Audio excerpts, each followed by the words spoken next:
Alright, what's up, peeps? So I got some business to do with you guys. I totally forgot about the video. I've been stuck on midterms and finals are coming up soon, so I've been really focusing on that. That's why I haven't uploaded the past couple weeks, and I am truly sorry. School's a priority right now, and I'm really trying to keep my grades up, and that's like the #1 thing for me right now. But if you guys haven't seen the last video, I was talking about Blue and what happened to the car. So I'm gonna elaborate more on what happened in this story, this little story time. Before I get started, I want you guys to make sure you are subscribed to my channel, hit that bell notification, and leave a like on the video and comment if you have any questions regarding what happened to the car or just anything you guys want to ask me, because I'm really open. Even though I don't post videos, I still respond to comments most definitely whenever I get a chance. But so the story that I'm going to tell you is basically what happened to the car. So this happened early January, around my birthday, like a couple weeks before my birthday. So 2 days before the incident actually happened, the car had to get an oil change. I was pretty low on oil, and I can see that. Because I was like really busy, I don't have time to go like, I don't have jacks, I don't have anything to stand the car and do it myself, or I can't even go to a shop to get them to do it. So I decided to go to AutoZone, got the deal for the whole oil change kit. It was really cheap. I ended up getting 5W20 grade oil. It was like Mobile 1, and I got the filter, the whole changing setup and everything like that. So my dumbass, on the way to school, I stopped by a local gas station. I went to the gas station. I live like 5 minutes away from campus, so I went to the gas station real quick, poured oil, didn't check how much the dipstick had before I poured, and I poured like a shit ton from that jug. And that's like the worst thing you can possibly do. I was in a hurry. I had chemistry lecture. that day, so I had to get to class within a 15-minute time period. And like I said, I'm 5 minutes away from campus, so I wasn't tripping. I was just trying to pour as much as I can and then go to campus right after. I ended up over pouring. I turned on my car, and that shit was like spewing out of where the dipstick was, and I legit started freaking out. Called my roommate, asked him where he was, see what was going on, call my dad, see what I can do, because I've never gone through this situation. So I ended up turning my car on and taking it to the so there's the gas station, AutoZone's right there. So I went to the gas station, ended up pulling into the driveway. There's like, we're in front of AutoZone, and left my car running. I wanted to see if it was gonna keep on spilling out. Ended up not. So I ended up walking back into the AutoZone, asked for a siphoner. I was gonna siphon as much oil as I could, and I asked one of the guys, I was like, yo, this is a scenario I was in. Any way I can siphon as much oil as possible? And he said his best bet is to go home, get to the house as fast as possible, jack up the car, and let as much oil out as possible before it like causes any damages into the engine, the actual engine itself. So I was like, shit, what do I do? Do I let my car run? Do I go straight to class? Or do I go home, miss class? And I legit said, fuck the car, get to class, make lecture. I know you guys are gonna be like everywhere where I'm going, but like I had to make class. I'm really studious, and I'm trying to make grades. Trying to do my best in school. Said fuck that, went to class. After class, I went straight to work, and I work at UPS. I work at one of the airports over here, so I load boxes and shit in containers, and then we ship them out to Louisville, Kentucky, where the main shipment provider is for UPS or whatever. So I went straight to work. Work is like 20 minutes away from campus. Went to work, and I did this 2 days in a row. Went to class, work, didn't even give two shits about the car. My priorities were that, and I should have stuck with the car when I had the chance. But anyways, 2 days after the initial oil spewing incident, I got out of work, went to class, work. After I got off work, I ended up picking up, oh shit, my bad. Ended up picking up this bad boy. It's a Nishikan 8000D or N8000, whatever. It's an old school camera. It has 4 lenses. It takes a 3D image. Each lens is at a different angle, so when you develop the film into a 3D image, I'm gonna show you an example right now.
Pick that up. Normally those cameras go around for like 300, 400 bucks, depending on like eBay, because people keep on bidding, but I was able to go on like OfferUp and stuff like that, and I got it for like 160, so it's not that bad. It wasn't bad at all. So right after I got off of work, I didn't get film I needed film. The guy didn't provide any film for me, so I went to like Walmart, got 3 rolls of film, 400. The grade was like 400, so it captures all lighting. You don't need a flash or whatever, but I got a flash. So ended up getting that. Right when I was heading into the freeway, I was keeping a constant speed of 50. I was staying in the far right lane as close as possible, just in case if anything happened. Kid you not, I was driving at constant speed. Next thing you know, I see the RPMs jump down like it was going up and then drop down. I flipped the fuck out. I look behind me and I see a shit ton of smoke. I have my windows open. I always have my windows open. All I hear when that shit happened, all I heard is like this guy passing by me on the freeway. He's like, ha ha, and I was like, fuck you, dude. Like, shit, you can't. I don't even know. I don't know how to explain it. I wasn't even thinking at the moment. I just heard him and then pulled over as soon as possible.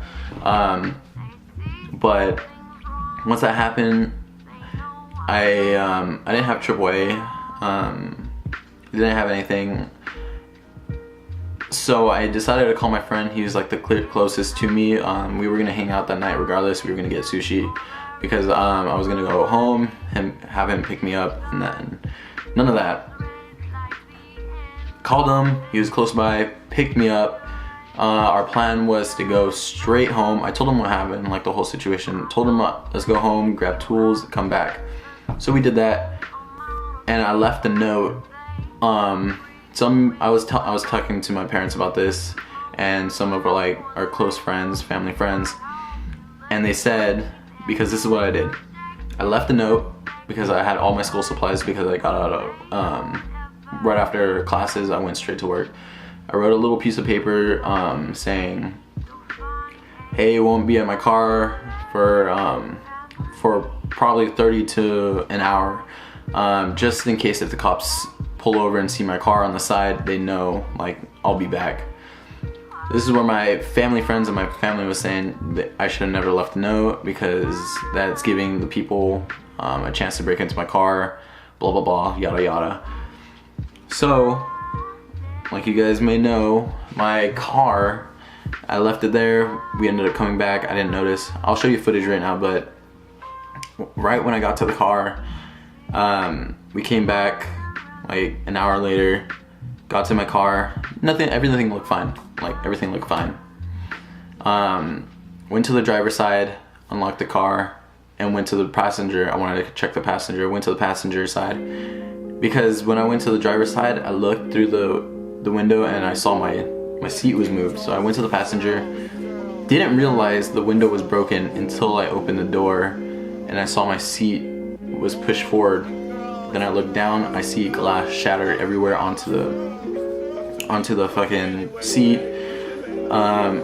Glove box was destroyed. My whole entire radio door was like fucked up. Amplifier to the subwoofer was gone. Everything basically in my car was gone except the subwoofer that I have in the back. When I went to the back, they completely destroyed the opening to the trunk. They seemed like they tried to drill it open and completely destroyed it. Taillight was broken. I'll show you in the footage right now.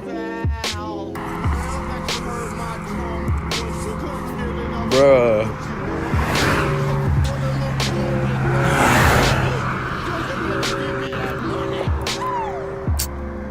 Fucking kidding me, you fucking losers. Whoever fucking broke into my car when it broke down, you're a bunch of fucking losers. I hope you see this video, you fucking cunts. We all go to hell, you fucking losers. I don't even want to look in the back. I don't even know what's back there anymore. I'm a bunch of fucking losers. My AC is all broken, everything's destroyed. I hope all you go to hell. Fucking losers, I swear to God. Sorry, Blue. The end of an era. So that was the footage, and I completely I was speechless. I didn't know what to do. If you guys have ever been in that situation, especially being away from parents, you're pretty much on your own. You know, you don't know what to do. You don't know what to expect. So that day it was raining too. So it was kind of like, you know, like in those movies where it's like, yo, what can possibly go wrong? Like, what else can happen?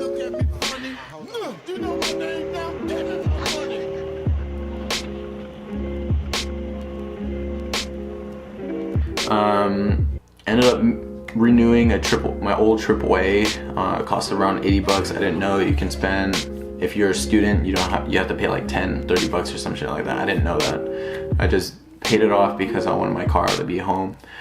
And it was dumping rain. Called CHP, let them know what was happening. Me and my friend were sitting in the car for a good hour and a half until CHP got there and did like an incident report. They asked us everything, you know, what's wrong with the car, like what happened. Nothing too much. They're just trying to get out of there as soon as possible. They weren't as much help. And they ended up asking us if we were drunk, anything like that. I was like, no, I'm here with my car. I'm trying to get my car, see what happened, like what's, like, as much information I can get, like what happened.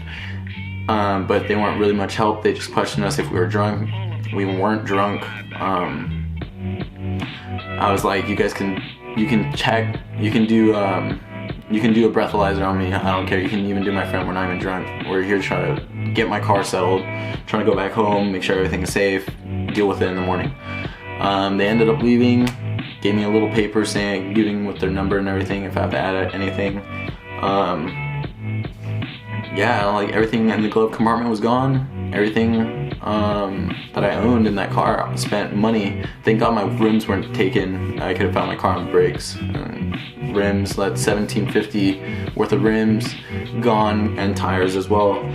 But ended up renewing my AAA. It was already like 3 in the morning. We spent all day there dealing with the car, and I ended up AAA ended up coming.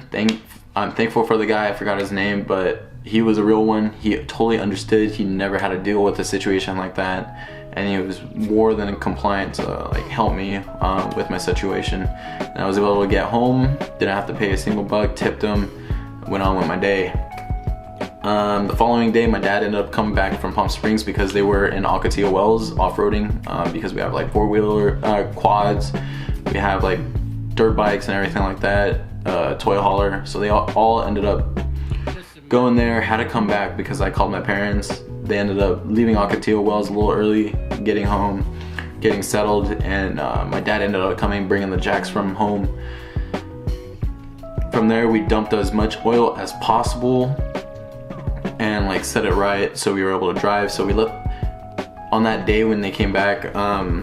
My dad ended up driving all the way out and had all the tools necessary to work on the car again. We jacked it up, dumped all the oil, and let it run for a minute. It was fine. Ended up going back home. I drove my mom's car because he brought my mom's car. I took that car and followed behind him all the way back to Palm Springs. The car was safe to drive according to what I saw, and from there, I don't know, the kids, my siblings were like, yo, that's crazy, like what are the odds, you know? But yeah, I ended up passing down the car, Blue, the RX8, to my brother, and now I'm driving a 2004 Honda Accord. So I'm still gonna make car videos. I'll see what I can do. Maybe do other car videos with my friends, like I'll record for them and try to like have fun with the channel. Doesn't mean I'm like gonna give up on the channel. I want to do college things, like college themed videos and everything like that, talking about living in a frat house and everything like that. But yeah, my brother ended up fixing all 3 windows, the driver, the passenger, and the windshield. Remember how I had the crack in the front of the windshield since what was it, junior year of high school? I'm already a sophomore in college, so everything was replaced. He got himself a new touchscreen radio. He got a new amplifier, everything. So the car's basically brand new again. He got everything fixed. So yeah, I'm looking forward to what he does with the car. Probably get a new paint job on that too. Paint the rims. But yeah, he looks really into it.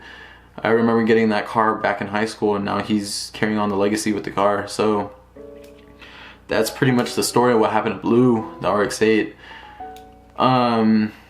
I don't know what you guys want me to do with the channel. To be honest, I want to see what you guys have to recommend. I know not too many people watch the videos as when we were like consistently uploading stuff like that, but I'm gonna leave this whole video footage raw, maybe cut out a little bits and pieces where it was repetitive. But other than that, if you guys want to talk to me, message me on Instagram at WelchJuiceee with 3 E's at the end of it. Yeah, hit me up. I'm more than welcome to talk to you guys, even down in the comments below. So keep checking out on the channel. Make sure you guys hit that bell notification. I'm definitely gonna try to get more active just until finals are over. Most definitely. I want to talk about college experiences, all the videos, everything like that. This shit's been wild these past 2 years. Only if I was consistent, you guys would totally understand, which is fucking awesome. But other than that, make sure you guys subscribe to the channel, hit the bell notification, like the video, comment down below if you have anything. I'm starting up a new clothing brand regarding the ocean. I'm gonna be donating 20% of all my earnings off the clothing brand to donate to